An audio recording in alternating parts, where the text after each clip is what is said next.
Imaginem que, como as palavras têm poder na nossa vida, e algumas palavras são muito fortes.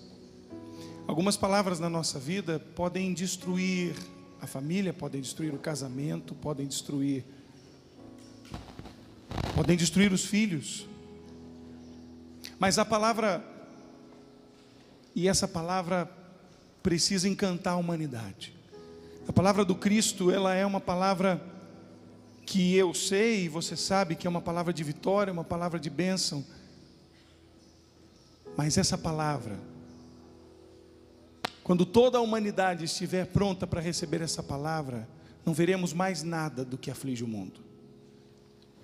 Portanto, hoje, meu querido, minha querida, para estar aqui é preciso crer nesta palavra.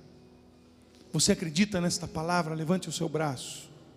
Você acredita que esta palavra pode mudar a sua vida hoje? De verdade? Então aplauda a palavra de Deus, porque esta é a palavra que muda a nossa história.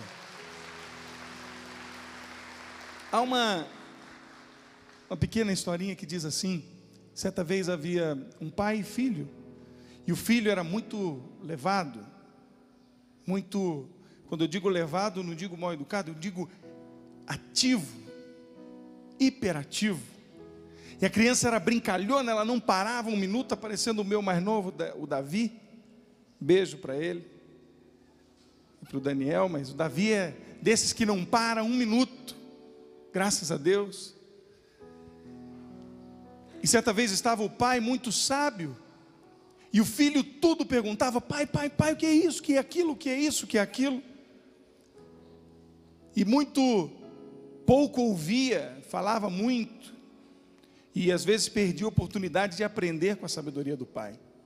E uma vez o pai estava conversando com um amigo, num campo que ele plantava, tentando explicar os negócios, e o menino estava lá, com as suas peripécias, sem deixar o pai conversar muito com o amigo, porque às vezes é comum para a criançada, né, gente? Então o pai olhou com sabedoria, sem brigar, olhou para a criança, sem dizer uma palavra ríspida, nem tampouco brigar com ele.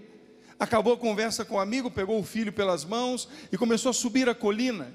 E quando chegou lá em cima na colina, o menino: o que é, pai? O que foi, pai? O que está acontecendo? O que é, pai? Aquele: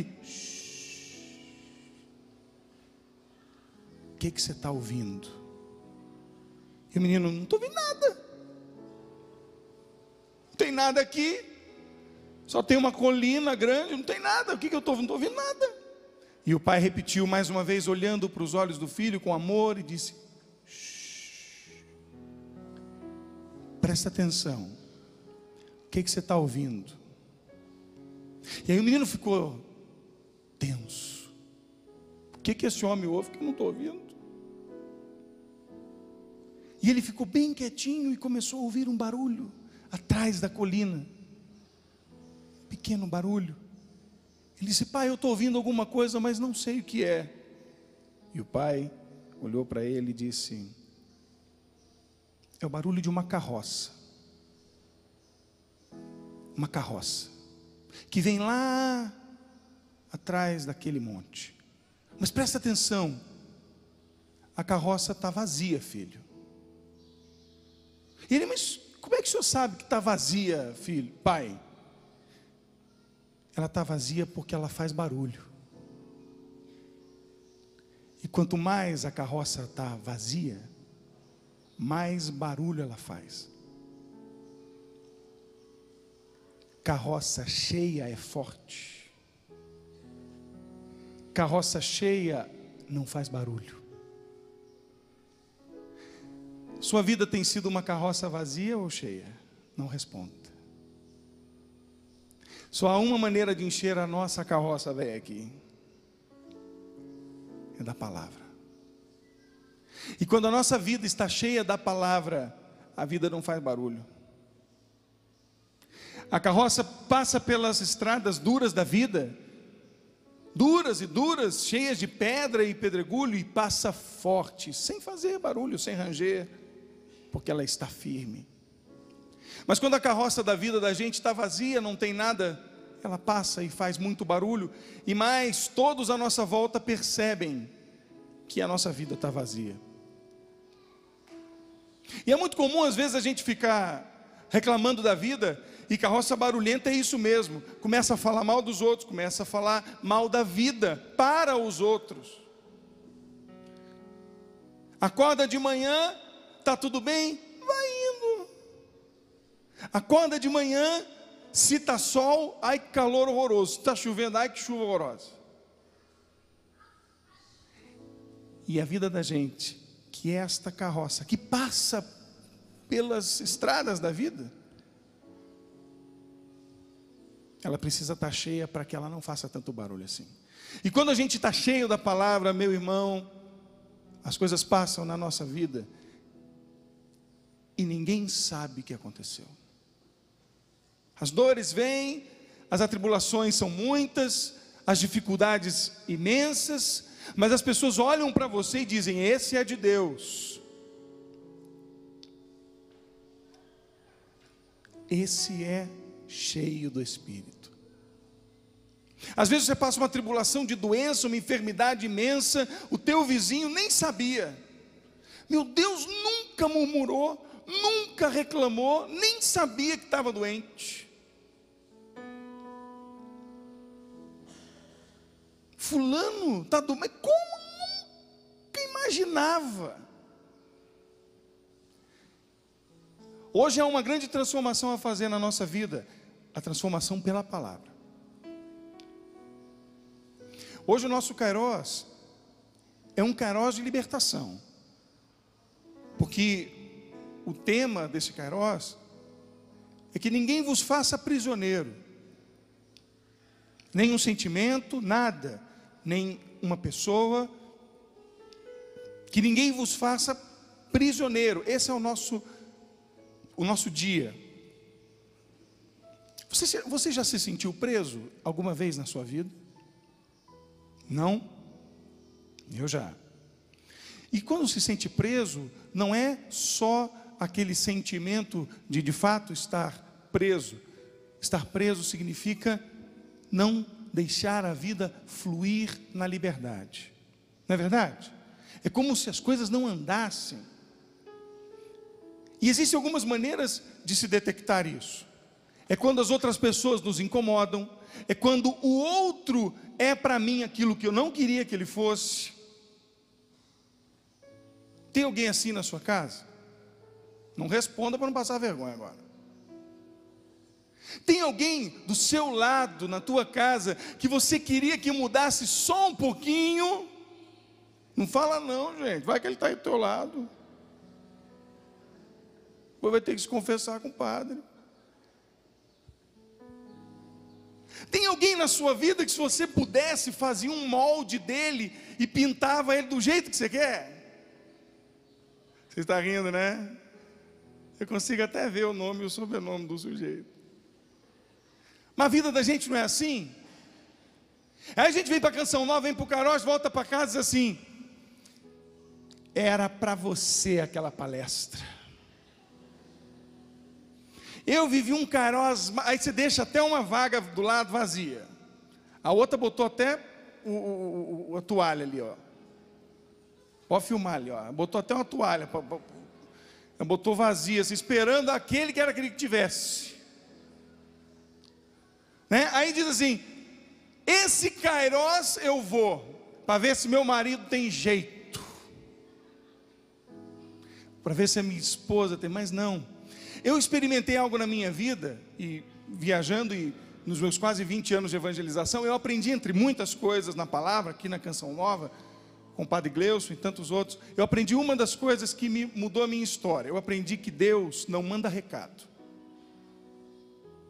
Eu aprendi que Deus é o Deus do milagre, é o Deus da ressurreição, é o Deus do poder. Portanto, se Ele quisesse a pessoa que eu quero ver mudada, sentado aqui, Ele teria trazido. Porque Ele é Deus. Se Ele quisesse transformar quem eu quero ver transformado, Ele teria trazido para o Kairos. Então eu tenho uma notícia a lhe dar: não é Ele que Ele quer ver transformado. Quem é que está sentado aí? Não ouvi. Quem é que é para ser transformado? Vamos começar bem. Então, uma salva de palmas para você. Se prepara. Se prepara, porque é contigo. É com você que Ele quer falar. Porque, gente, se o Kairos é tempo da graça, nada acontece por acaso. Trazer você aqui, a mim, Ministério Canção Nova, Padre Gleuson, é porque se hoje Deus quer falar que nós não somos mais prisioneiros, alto lá, Ele não fala em vão. Ele trouxe os prisioneiros. Olha que lindo, não? Aí você chegou aqui agora, puxa, eu pensei que eu tinha tudo, menos esse troço de prisão. Agora eu estou pior do que eu pensava, porque eu pensei que eu tinha tudo, menos ser prisioneiro. Pois é, Deus trouxe você porque Ele quis. E Ele vai transformar você hoje, porque Ele quer.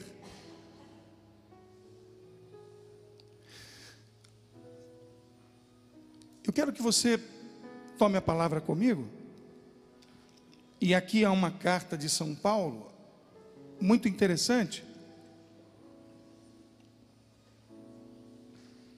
Porque a carta de São Paulo aos Colossenses, todas as cartas de São Paulo, são muito intensas, mas elas são verdadeiras são lições de vida. E eu gosto muito das cartas de São Paulo, porque elas são de mexer a cachola. Por uma razão muito simples. Não tem meio termo, gente. Por isso que eu pedi ao Padre Gleuson que cantasse essa música, essa música linda que é do Padre Gleuson, essa música A Tua Palavra. Eu pedi a ele que cantasse essa música, porque esta música, A Tua Palavra, ela é decisiva para a minha vida. Eu quero ser feliz, viva na palavra. Quer continuar chutando, sabe aquela dor de quem chuta o quino da porta? Quer continuar vivendo assim, leia a palavra, mas não viva o que está nela. E, gente, as cartas de São Paulo são muito difíceis de serem vividas. Não é, padre? É difícil, não é fácil não. Isso aqui é coisa para doido, gente.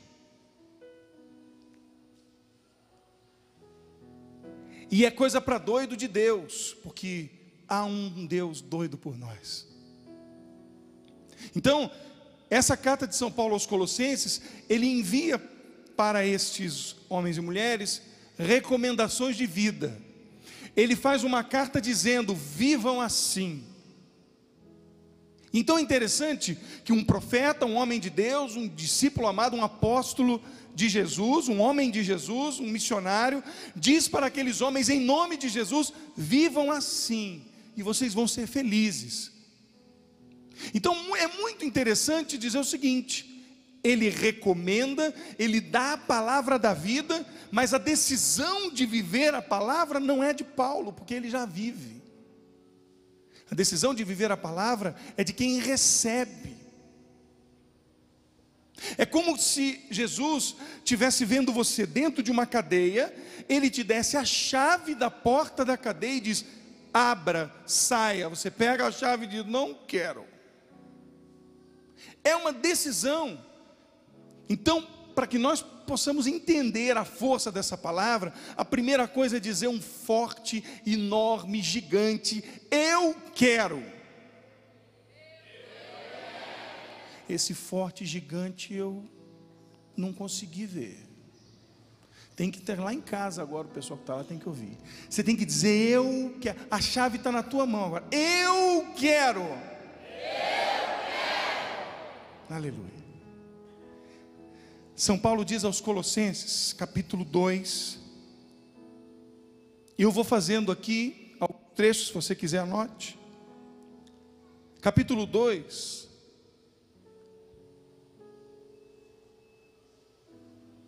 Versículo 4. Olha o que diz o versículo 4: digo-vos isso para que ninguém vos engane com discursos sedutores. Primeira parte que nós vamos ler. Para que ninguém vos engane com discursos sedutores. De quem é a palavra da vida, gente? É de Jesus, não é? Tudo que não vem de Jesus é sedução. Sedução. Não tem meio termo. Ao mundo, a novela diz para você, graças a Deus que não tem nenhum noveleiro. Graças a Deus. Não ri não, viu gente? Vai que filma você. A novela diz para você assim, não precisa cuidar dos seus filhos não, que eles aprendem sozinhos. Filho cresce e pode responder pai e mãe. A novela diz. A novela diz até que filho pode bater na cara de mãe. A novela diz que marido não precisa amar a mulher e que mulher não precisa amar o marido. Não vos engane com discursos sedutores. Não tem meio termo. Não tem meio termo. Eu ouço muitos jovens hoje dizendo assim, quando começa a namorar, eu vejo jovem dizendo assim, não, o negócio é aquele relacionamento moderno. Não é assim que fala no Rio, né gente? Moderno. Você tem sua vida, seus amigos, você pode ir para o barzinho à noite, você pode ter a sua vida, você pode fazer o que você quiser. Isso é o que o mundo diz. Agora o amor recíproco de abrir mão da sua vida para amar o outro, abrir mão das suas vontades para que de fato a sua vontade seja a do outro, isso é o que o Cristo diz. Então é preciso uma decisão muito concreta na vida, uma postura de dizer, eu não quero mais esse discurso, é o que diz a palavra. Capítulo 2, versículo 8, estais de sobreaviso, para que ninguém vos engane com filosofias e vãos sofismas baseados nas tradições humanas, nos rudimentos do mundo, em vez de apoiar em Cristo, pois nele habita corporalmente toda a plenitude da divindade. Capítulo 2, versículo 8 diz isso. Não vos engane com filosofias e vãos sofismas, baseados nas tradições humanas. Gente, como as tradições humanas têm acabado com o mundo, gente. Como as famílias hoje têm crescido, e é importante a gente começar essa manhã com esse tema, porque nós estamos aqui para pedir a Deus que nos liberte da prisão. E hoje pela manhã vamos começar falando das prisões humanas. Eu comecei dizendo, quantas vezes nós vivemos, quantas vezes acontece na nossa vida, de vivemos a nossa vida esperando que o outro se transforme antes de mim. E aí eu vivo prisioneiro de uma vontade que deixou de ser minha. Eu espero que o outro miraculosamente seja transformado. E eu falo isso porque muitas pessoas passam a vida toda esperando que o pai que vive no alcoolismo deixe de beber miraculosamente, mas eu não sou capaz de dar um beijo nele porque ele bebe. Porque o mundo lá fora me diz que se ele não fizer psicólogos, se ele não fizer os tratamentos, ele que se vire, ele que faça, porque ele já, entre aspas, atormentou tanto a minha vida, que eu já esgotei todas as minhas forças, e já não tenho mais condição nenhuma de lidar com essa situação. E como isso me torna um prisioneiro? Me torna um prisioneiro a partir do momento que eu já não estou disposto mais a fazer nada humanamente para que o outro mude. E eu já ouvi muitas mães dizendo, eu já fiz tudo, Márcio. Eu já fiz tudo que eu podia fazer pelo meu filho, mas ele não muda. Eu já fiz tudo que eu podia fazer, mas ele não muda. Eu não posso me esquecer do dia em que eu cheguei numa pregação na Bahia, no interior da Bahia, E eu encontrei uma senhora, e eu pregava num retiro na Bahia, e ela me procurou dizendo, com um terço na mão, e dizendo assim: filho, Jesus não me ama. Eu disse: como não? E ela repetiu: Jesus não me ama, não é possível. Eu falei: por que não? Eu disse: meu filho está na droga. O meu filho é um drogado. Ele foi preso ontem porque está nas drogas há 5 anos. Eu já rezei, eu rezo novena, trezena, biena, eu faço tudo, é santo disso, é santo daquilo, eu faço tudo. Faço tudo todo dia, mas ele não muda. E aí a última frase dela veio aqui, ó, no meu peito. Ela disse assim: sabe, Márcio, às vezes eu tenho um nojo dele. Eu disse: pim. E quando ela falou isso, eu disse, olhando bem nos olhos dela, podia ser minha mãe. Segurei nas mãos dela, tinha um terço na mão, eu disse assim: a senhora ama Jesus? Ela disse: menino, amo que é só. Bem baianada, daquelas retadas, né? Aí eu perguntei de novo: a senhora ama Jesus? Ela disse: vixe, menino, mas eu amo, você nem sabe. E eu perguntei de novo: e a senhora ama Jesus? Ela: pare com isso. Claro que eu amo. E eu olhei para ela com todo o carinho do mundo e disse: o Jesus que a senhora ama está preso. Foi preso ontem. Ela se calou e não disse mais nada. Foi quase que uma flecha no coração dela. E ela segurou o terço na mão, apertou forte, e se levantou sem dizer uma palavra e sumiu.